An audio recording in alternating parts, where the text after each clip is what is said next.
Namaste yogis, my name is Vivek Rawat and I welcome you all on the behalf of Bali Yoga School to this online yoga teacher training course.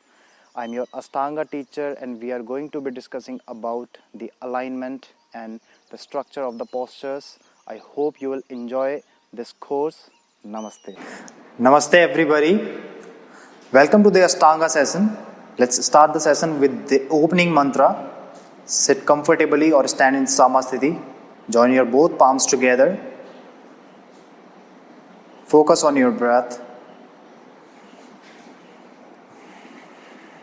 Again, take a deep inhale.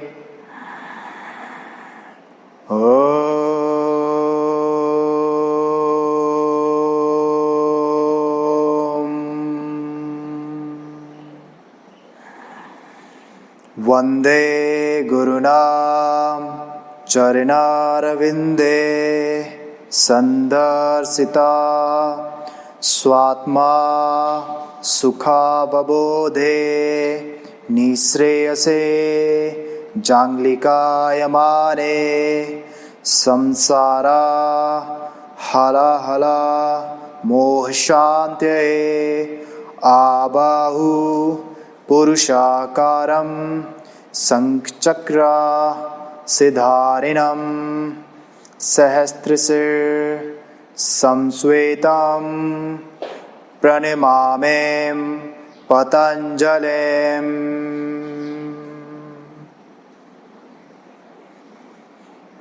Now rub your palms together.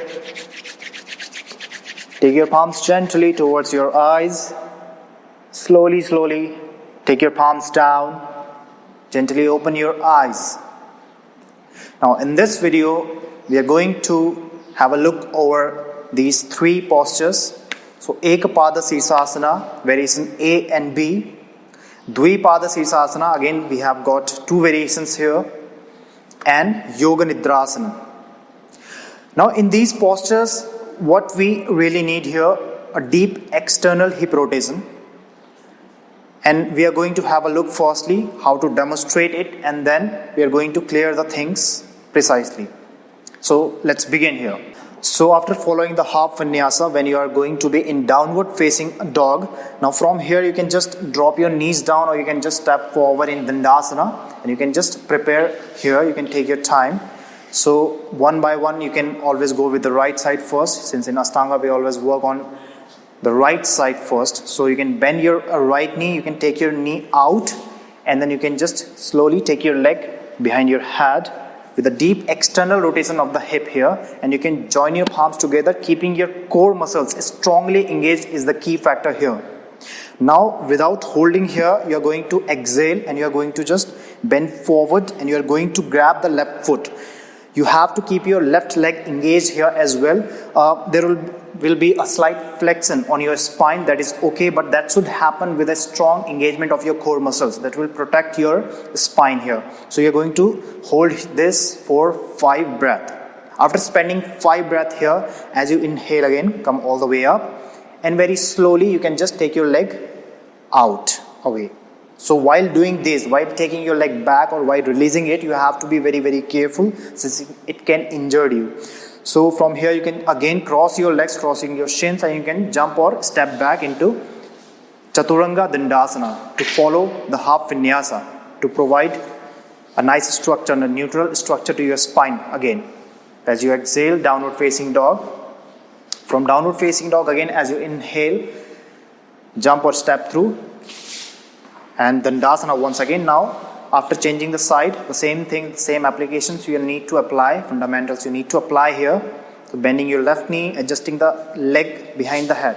So while doing this, you have to slightly bend forward to take your leg back, and then as you exhale you are going to bend forward, again holding this posture for 5 breaths. Now after spending 5 breaths here, as you inhale, again come all the way up and exhale very softly, you can release your leg. So same way, like where you just took your leg behind your head after bending forward slightly, in the same way you need to release the leg forward, otherwise it can just hurt your outer hip muscles or your hip joint or your knee joint as well. So this is how we perform Ekapada Sirsasana, variation A and B. Now it's time to have a look over Dvipada Sirsasana. So for again, you can follow the half vinyasa here.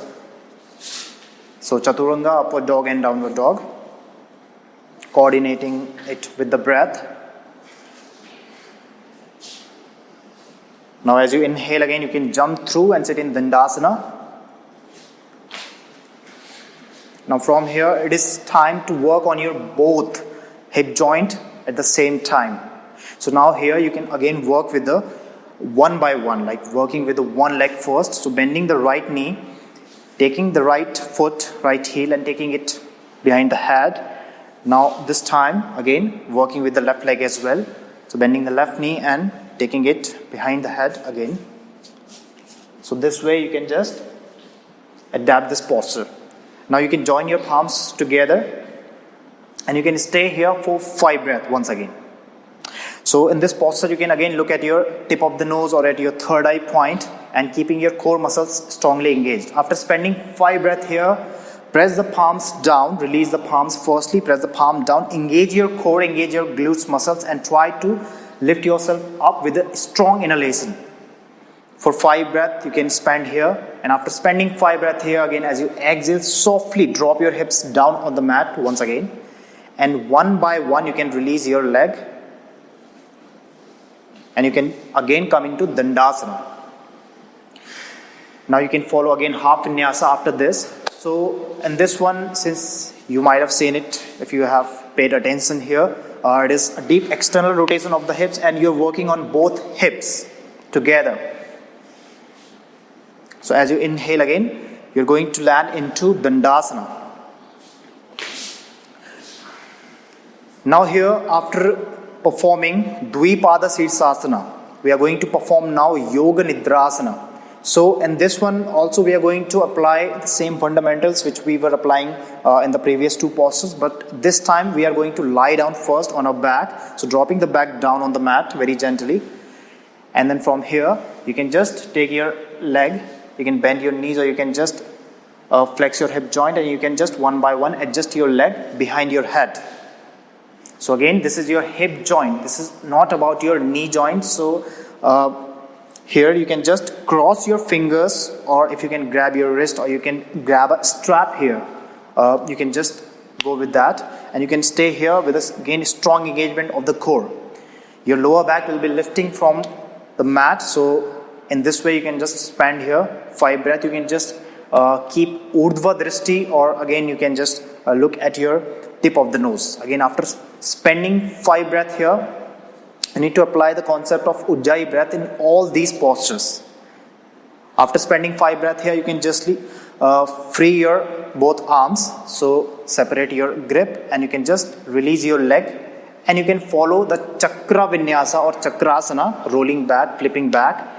So doing that with again quickly so that you can not injure your neck or like your shoulder joint. So following the half vinyasa again after that. And then after that you can just move to the next posture, to the next series of the postures. So that's about the demonstration. Now let's talk about some other things. So here, as you can see, I have got some props here, the yoga strap, the yoga block, or the cushion here, or if you have got the pillow. See, you need to understand few things while performing these postures. These are not beginner level posture or not even an intermediate level postures. These are advanced postures and you need to be very careful while performing these postures. If your hip joint doesn't have that kind of mobility, that kind of range of motion, that kind of external rotation, then it is going to create so much problem for you. If you have got lower back issues, I suggest you to not perform it. You can avoid these postures, it's all right. In Ashtanga, it is always a long series, so it is not, I always keep on saying, it is not about finishing the series like with the pain and with the that kind of attitude of we can have injuries. It's about just staying, being in the posture with a nice comfort. How do you recognize the comfort level? You are breathing well in the posture, you're not having to, kind of exhausted, then you're good in the posture if you're breathing well. But if you're not breathing well, if you're if your front body is squeezing too much, then again you need to work on your joint flexibility, your muscle flexibility, and your joint mobility, right? So here what you can do here, in the variations where you cannot grab the fingers, you can grab a yoga strap, especially in yoga nidrasana, the last variation, right? In the first posture, where you are just working on the one hip joint, what you can do, if you're not able to take your leg behind the head, what you can do, you can take your leg just over the shoulders like this. So you can stay here like this. So it is all right, because here it is about the flexibility at the hip joint, the good range of motion at the hip joint. So you can just take the leg over the shoulder, right? And pointing the toe, it is very important. You will feel even in a pigeon pose, when you just keep your foot flexed, there is a different feeling. When you keep your foot toe pointed, there is a different feeling. So in that way you can keep your knee joint a bit safe. Now here, keeping it over the shoulder, and you can do this kind of preparation always firstly. So taking the leg and moving it side to side. Either you can cross the fingers like this and moving it side by side, or either you can just grab it and moving it side by side. You need a good flexibility around your outer hip muscles as well. Your IT band, it always tends to be strong. It has to do with the strength. But your some abductor muscles, it needs to be, they need to be flexible also. So there is one thing what you can do. Again, you can just rotate your both legs out, rotating your hip joint out, and from here inhale, and you can exhale, bend forward. So it will have some kind of a little bit of pain around your outer hip muscles. So if you are able to drop your body with a straight spine here, it will help you in the posture. So in this posture also you need to get a mastery over Kurmasana and Supta Kurmasana in primary series. If you are comfortable there while taking your legs back and locking your fingers, which we perform in Kurmasana, trust me, this is not going to create that much problem. But if you are not comfortable with Kurmasana, I suggest you can avoid these postures. There is no benefit to just get into the posture if you are not prepared for the previous version, for the previous series or the previous variation. So it is very important to go step by step, what I meant to say here. Again, one thing I want to share here, if you are taking your one leg back and if you're not comfortable, you are kind of, exhausted, you're feeling too much on your lower back, you're feeling on your hip joint, even you can imagine that how would it be when you're taking your both legs back and when you're dropping your back down. So trust me guys, try not to apply that. Just be comfortable with the first step first if you want to reach to the third level or fourth level. So this is what the concept of Ashtanga or any concept says. Go step by step, and it takes months. If you are just beginning Ashtanga, it may take years, 5 to 6 to 7 to 10 years. It depends on your body structure. So try to understand that thing first. So that's about it. I hope you find it useful and quite informative, and it will help you. It may help you definitely in your practice when you apply all these fundamentals. So let's just close the session with the prayer. So you can sit comfortably or standing in Samasthiti, but be relaxed, keep your spine straight. Join your both palms together. Inhale.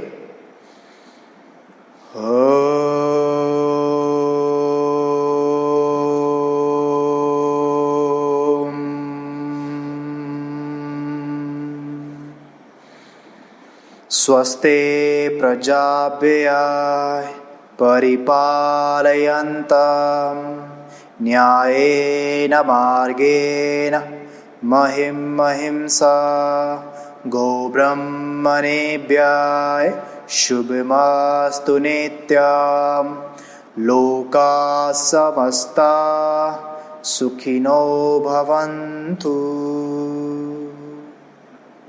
Rub your palms together again. Place your palms gently over your eyes. Absorb this positivity. Slowly release your both palms down. Gently open your eyes. So, I see you in the next video. Till then, enjoy. Namaste.